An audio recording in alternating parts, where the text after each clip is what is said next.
Welcome back to That Dad Guy. It is Saturday, so it's time for That Dad Guy Answers once again, part 64. Can you believe we've been doing this every Saturday for 64 weeks? Just amazing. You guys either have one question or 10 questions each week. It doesn't really matter how many. It's fantastic. And in this new year, we started something new too. On the first Saturday of every month, I ask you a question. I give you a month to send me a postcard with your response on it. And then the following first Saturday of the month, I read all your answers, which has been good. The April ones, I have a bunch of cards that have come in. Next Saturday is the first Saturday of May. So I'm going to get together with my parents, have them in the video as well, as my dad is approaching his 90th birthday and Mother's Day is in May as well. So I thought it would be the perfect time to go with the question. Before I tell you once again, make sure you're subscribed, you like, and you comment. Commenting, especially on this video or on these Saturday videos, is essential for them to continue. So make sure you leave a comment, but also leave a question for the following week. Now, next week, I am not going to be answering questions from this week, because next week I'm going to be reading the postcards with my parents. So the question that went out for April is, what is your favorite memory of your parents? And that can be a mother, a father, it can be both, it can be grandparents, it can be an aunt and uncle, whoever you deem as your parent. That's what I want to know the favorite memory of. And then that way, when I read the cards with my parents present, they get a chance to see how other people love their parents just as much as I do. So that is kind of the point of having this kind of birthday, Mother's Day, May experience next week. So hopefully you'll tune in next week to hear those answers. And if you're still relatively close, you still have time to get a postcard in the mail with your response so I can read it next week. Now, should your postcard arrive after next week, I will still read them. It will just be at the beginning of one of my Saturday videos. I'll read all the answers that you guys send. All right, let's get into the question that came in this week. And I say the question because there was only one question that came from last Saturday's video, and it came from Amber in Missouri. And she says, when you do your outgoing cards on Sundays, do you always max out the cards, or do you save some for the next week for the video? No. Well, the easiest answer for that one is yes, currently I am still maxing out. So if I have a chance to send 2 postcards or 6 postcards through post crossing, I send as many as I possibly can. I don't save any for the next week. So the next week, I assume that either I will have 1 or 2 post-crossing ones that will have arrived, because I'm sending them every week. So sporadically, they are getting registered and opening up slots for me to send again. And so far, that's been working great for me, that if I send all in one bunch, they travel. And within 10 or 12 days, I usually can get to anybody who I've got an address from the US or from Europe. The only ones that seem to take a little bit longer than that are as if I'm going to an Asian country. I haven't gotten any African countries, so I don't know what that's going to be like yet. And I rarely get anything for South America, so I'm not sure how long it takes to get there either, even though I've done some direct swaps with some friends in Mexico, and that takes quite a while to get there.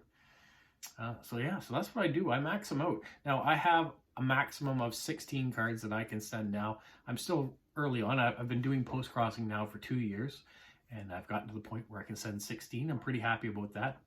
Now, I don't know if this continues to progress in a nice fashion.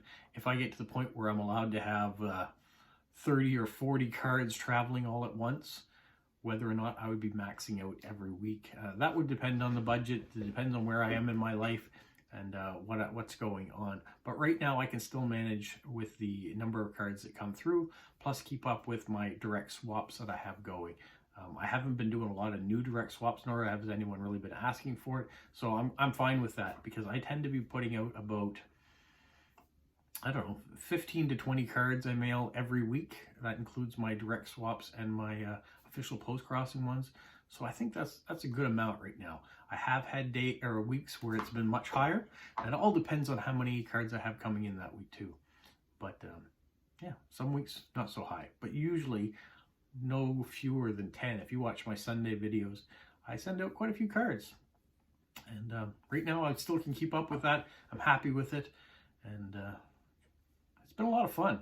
If you're new to post-crossing, you're just tuning into one of these videos and you haven't tried it before, I would suggest go to postcrossing.com. You can read in the forum about people's experiences. They can do round robins, so you can send cards with people that are even closer proximity to you than what I do. I haven't been doing the round robins because I have enough cards, I think, right now traveling. And should I get involved in something like that, I think that would break the bank for me. Either that or I would have to stop doing something else. I'd have to stop sending out direct swaps or return mail that way.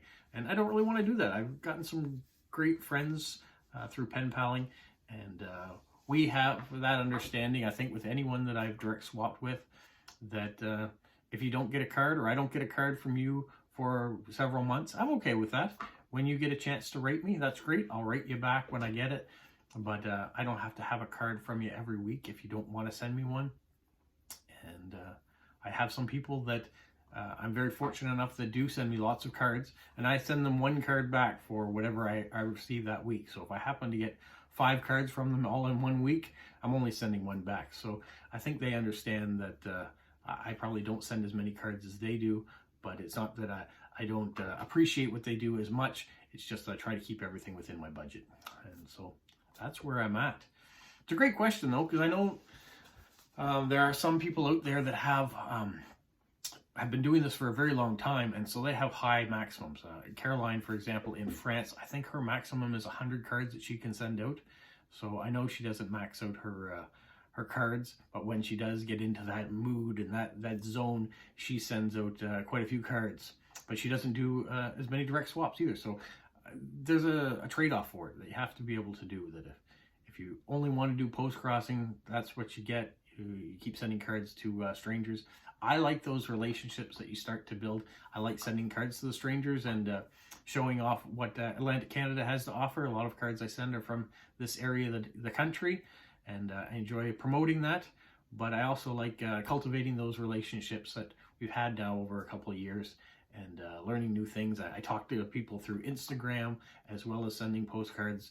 People comment on my videos. I talk to them back on that. So it's nice to see people that send postcards also send me a quick message on Instagram every once in a while, or leave a comment on my video. Yeah, it's nice. It's a great community. Everyone's very supportive. They're understanding whether or not you're sick, whether you're down one day. You know, sometimes I don't shoot videos for a couple days and I get a message asking if I'm okay. I really like that. Sometimes we just need to balance. Sometimes we have to take a break, and I do that, but it's nice to be noticed when you're not putting out content as well. So thank you for everyone that does keep up a friendship with me, and hopefully I am doing a good job doing the same. I know sometimes you get off and you don't get to contact people nearly as often. I have some people that I talk to on a regular basis, and then for a while I don't talk to them for a bit. You miss them, but you know that you can get back and talk to them again. You just have to balance everything that's going on in your life. And I seem to be juggling a lot lately. Someone had written me a card and said, you know, you don't have to respond to everything I send you. That person was going to send me more things than I would respond to. And then she started to list off all the things that were in my life that I seem to be doing. And it did seem like a long list of things that I'm juggling. I don't think I'm doing it any more than anybody else is out there in the world. Everybody has life commitments, whether it's work or family, commitments to making videos, commitments to hobbies that they're doing, commitments to pets. You know, we all have responsibilities, and I think everybody realizes that we are going to get done what we can get done in the time frame that we have. And if some things take a little longer to get done, that's all right. We'll get to it. We'll get back to it. And it doesn't mean we don't care as much as the next person. It just means that we've taken a break from one thing to do another. And that's all right, I think. If I'm wrong, let me know. You can leave me a question here if you want. I won't respond to it next week, but if I can remember it, I will respond to it in 2 weeks' time. So if there's a question on your mind right now, feel free to leave a comment with that, and I will get back to you on it. Otherwise, next week you're going to tune in and see the responses from around the world about favorite memories from parents. And I'll have my parents with me, so I think that'll be fun to do. I know my dad really enjoys being on camera. My mom's a little bit more hesitant about it, but I think she'll be a good sport and be a part of it as well as she has done in the past. And yeah, looking forward to next week. And that'll be part 65. Tune in and have a magical week. What, Polo? You say like, subscribe, share, and tell all your friends? Who's a good boy? Who's a good boy? Bye.